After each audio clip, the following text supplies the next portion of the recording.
Guys, what is up? Akira here and welcome back to my video. I wanted to thank you guys so much for the support lately. I really do appreciate it. I don't take any of it for granted. Anyone who's come to my channel just to like, comment, subscribe, just to watch, you guys don't know how much I appreciate it. Like, it genuinely means the world to me and I want to thank you guys so much again for that. But today's video, we are going to be ranking all of the dragons in House of the Dragon. And we've also got a surprise. This list also includes dragons such as Drogon, Tessarion, Stormcloud, the Cannibal. All of these dragons are also included on this list. So it's kind of almost all of the dragons in A Song of Ice and Fire, but it is mainly the ones from House of the Dragon, hence the title. I did actually make a poll for my subscribers to see what kind of video they want to see next, and it almost got 800 votes, as you guys can see here. And it was between Oscar Tully and ranking the dragons. I will also be doing a video on Oscar Tully, so stay tuned for that. But if you want to get involved more in those kind of votes, keep an eye out on your subscription box and I can see what kind of video you guys would like to see. But guys, as you can see, we have the list right in front of me. Now, I want to say before I make this list, please do not be offended. I love all of the dragons. I have nothing against any of the dragons, except for one. So, we are starting off with the tier list straight with Caraxes. Now, Caraxes, you know, he gave a decent fight, I guess, against Vhagar for what he could actually do.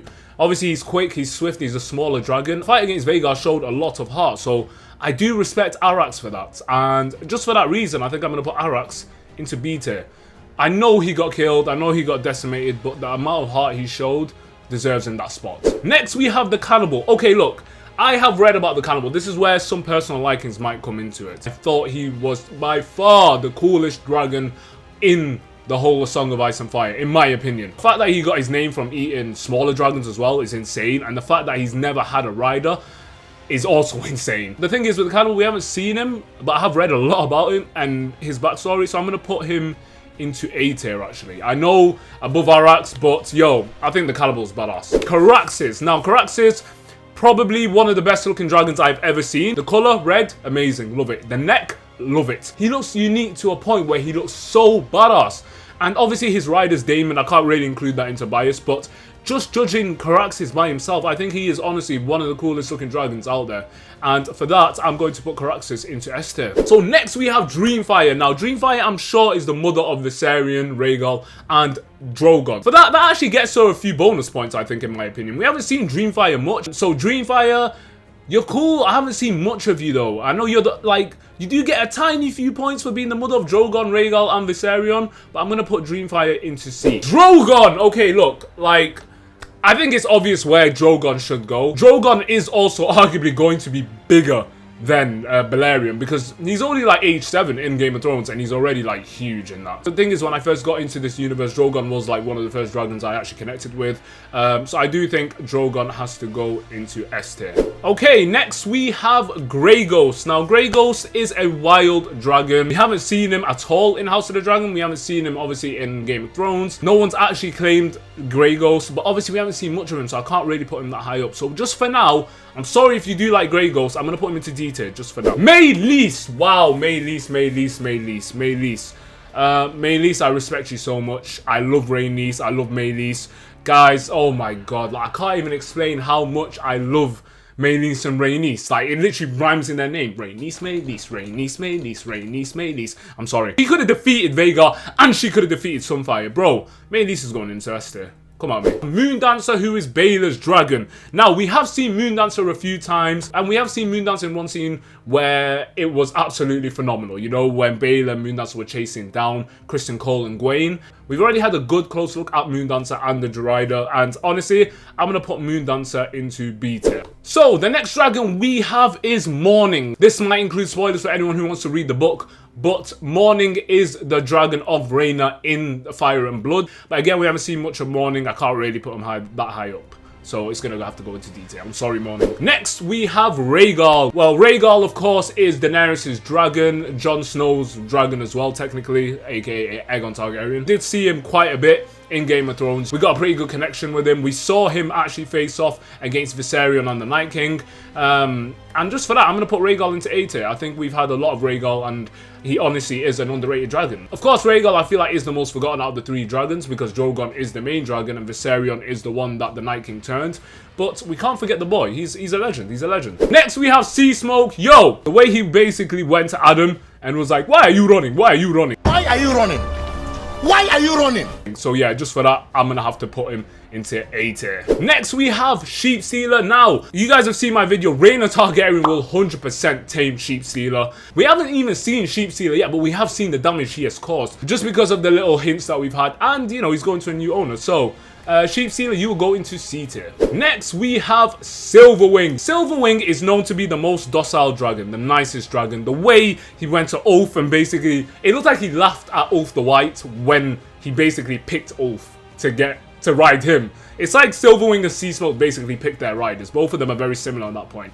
But I really did like Silverwing. I thought he was very cool. The way Ulf the White basically rode him around King's Landing just to bait everyone and eventually get chased by Aemond was also kind of crazy. For Silverwing, I'm going to put him into B tier. He's almost at an A, but I just haven't seen enough of him. But I think if I saw him in like another episode or 2, he'd probably run up to A tier. 2 seconds later. Oh, man, I might change my opinion. No, I'm going to put him into A. Just because he's the nicest dragon and the most docile. I'm sorry, I know I don't usually do that, but yeah. So, guys, next we have Stormcloud. Stormcloud, if you do not know, is the dragon of Aegon the Younger, I think he's called. So he's the son of Rhaenyra and Daemon. We haven't seen Stormcloud in the show at all.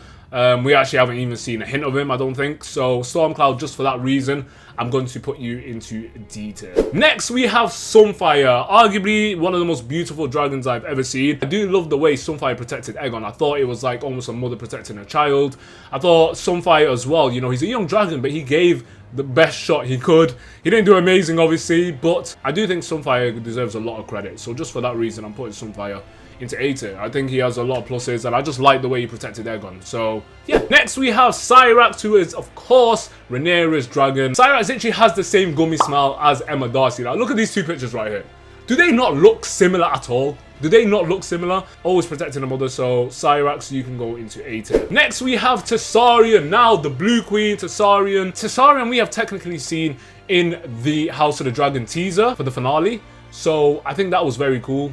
But just for now, we're going to put Tessarion into C tier. Obviously, that can go higher once the show keeps going on. So next, we have Caraxes, who's actually the dragon of Joffrey Velaryon, who's obviously the younger brother of Jacaerys and Lucerys. But Caraxes, we haven't seen much of you at all. I'm sorry, I'm going to have to put you into D tier for now. Next, we have Vermax. Now, Vermax we've seen like once or twice. But guys, as we know, we will see Vermax very soon in Season 3 get into more battles. This is when the Dance of the Dragons is actually kicking off. So Vermax, I will put you into C tier. Like, we have seen him, he has done something, but just not enough to put him into that B tier yet. Next, we have Vermithor. Now, Vermithor, I think, is one of the most badass dragons out there. We saw what he did in episode 7. Holy crap, bro. This guy just went...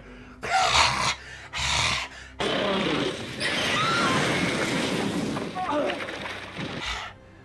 don't know what I'm doing. The second largest living dragon is also insane, so obviously he can probably give Vhagar a good fucking battle. But yeah, Vermithor, I'm going to put you into B tier. Hugh Hammer, like, respect for trying to tame Vermithor, and you did. You tamed and claimed him, so respect on that end. Next, we have Vhagar. Okay, look, I hate Vhagar, man. I hate Vhagar. I can't explain it. There's only one dragon I hate in this bloody show, bro, and it's Vhagar. But that does not mean Vhagar is a D tier. Nah, bro. You know what? Complete opposite. I'm going to put Vhagar into S tier. If you don't put Vhagar into S tier, what's wrong with you? Like, even I don't like Vhagar, but Vhagar is easily an S tier dragon, man. Like, the largest living dragon, already killed 2 dragons. 2. Aemond and Vhagar are like yin and yang. They just work together. And last but not least, we have Viserion. Guys, I remember literally being 19. I'm 25 now, but I remember being 19 and seeing Viserion getting transformed into a white dragon or a white walker dragon. And holy crap, I was so upset. Viserion was such a unique case. He was forgotten about, basically. No one really cared about Viserion, let's be honest. Drogon was the main guy.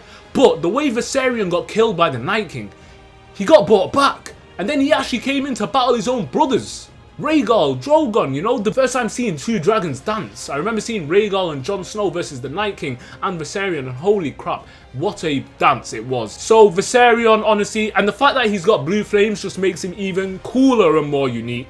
Viserion, I'm going to put you into S tier. Look at the list. Let me know what you think. Who would you change? Who would you put up? Who would you put down? It's obviously got a few questionable choices, but guys, again, it's just a personal liking. Please do not be offended. Like, realistically, I do like all the dragons, even Vhagar. Because the dragons are basically tools, guys. We can't... Like, the only reason I'm even tier ranking them now is just for entertainment purposes. But the dragons are basically tools in this war. They're literally tools used by men, and that should not be the case. Thank you so much for coming by to watch my video. I really appreciate the support you guys have been showing me lately. Thank you again. It's just much appreciated. But if you guys did enjoy this video, please give it a big thumbs up. That really does help me out a lot more than you can even imagine, guys. But thank you again for coming by, and I'll catch you guys later for the next video. Peace.